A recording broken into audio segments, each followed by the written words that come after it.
there's a journey that you're going to go through. There's a path that's less traveled. And growing up, one of the things that I always focused on was I can do all things through Jesus Christ who strengthens me.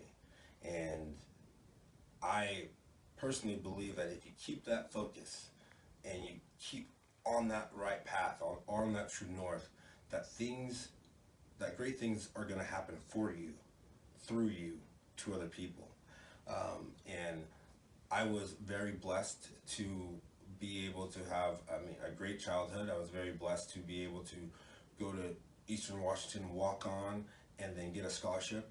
And then I was very blessed to start my dream when it came to coaching basketball. Excuse me, not coaching basketball. When it came to coaching football. And so, but there was a point to where everything that I was touching was not turning gold, or my goals and my aspirations weren't getting achieved. And I personally believe that that started to happen because I started focusing on myself instead of focusing on God. And someone always told me that you have two ears and one mouth. So shut up and listen. And sometimes when you are doing a lot of research and a lot of learning and a lot of reading, and you're trying to grow yourself and you're trying to become what you know you're supposed to become, you start listening to yourself because you have all the right answers. The problem is that God doesn't want you to listen to yourself.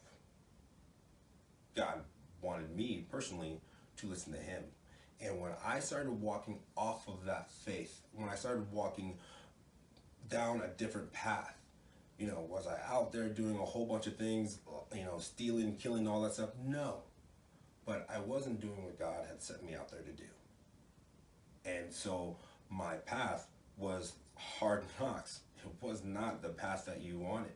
And typically when that things start to happen like that, the one choice you make that you think is right is bad, and then you make another bad choice, and you make another bad choice, and next thing you know, your true north, you're way over here.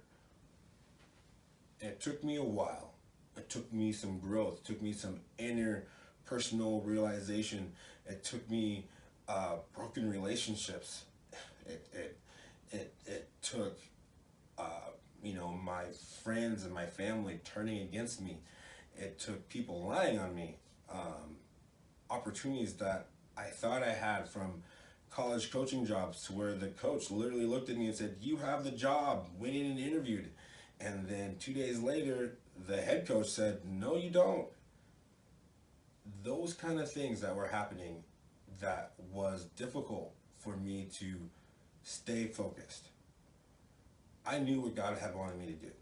And I knew that if I stayed focused on what he wanted me to do, or stayed focused on him, that I was going to be able to get there. The only problem is I had to get out of my own way.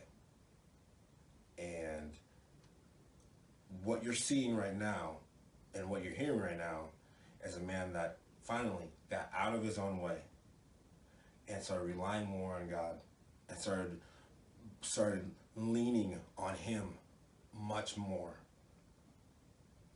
And now you are seeing a person that is on the right path, that is going true north, and can basically help whatever organization that is going to be out there for him to help.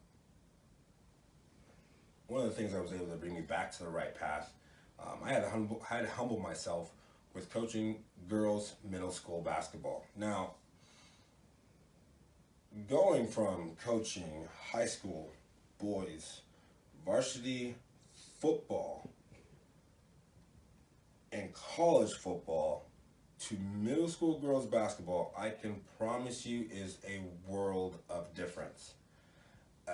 The way you talk, the way you walk, the way you interact with a bunch of 12 to 14-year-olds is totally different when it's with girls.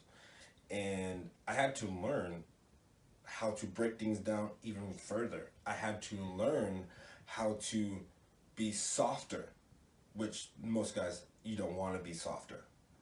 But I had to learn how was I going to reach these 15 to 20 girls and to help them grow as a leader, help them grow in basketball? Because let's be real, middle school is the worst time for most people.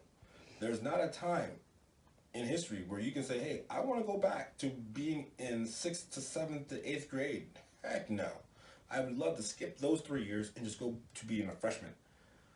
But helping these young girls for the basketball team, which we called Spokane Hustle, was probably one of the best things that I have ever done. And I have to humble myself, to bring myself back, and it took a lot of growth, a lot of growth to bring myself back to be able to reach these amazing young women and to see them grow and to see them go through the changes of them being a little girl to liking Barbie dolls to, oh, now, hey, that boy is cute. Oh, now I'm wearing makeup. To some of them being phenomenal basketball players and even better people.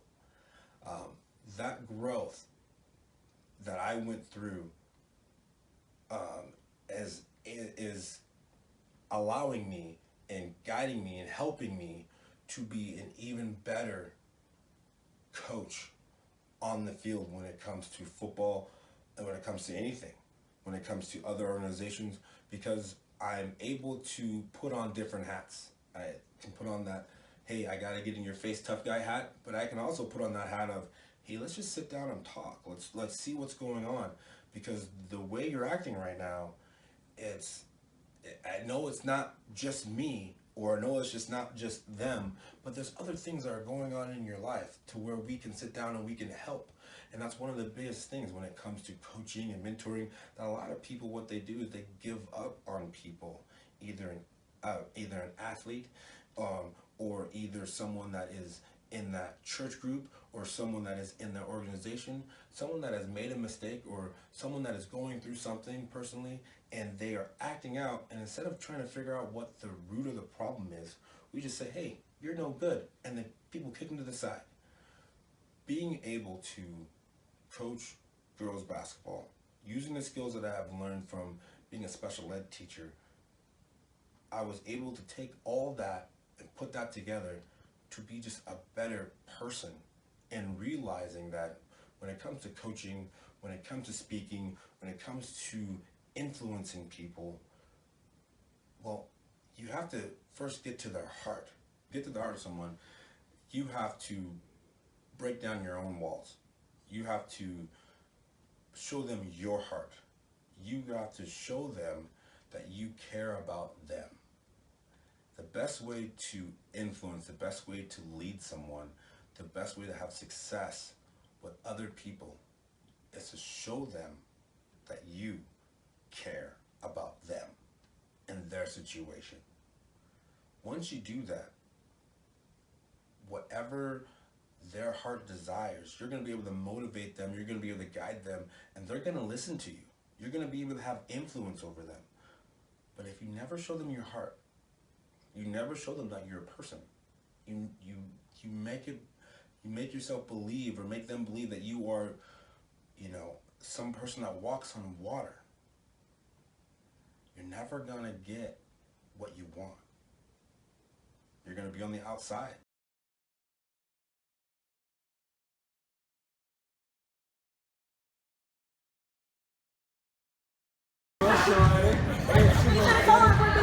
Hey, hustle on 3. 1, 2, 3, hustle! There we go.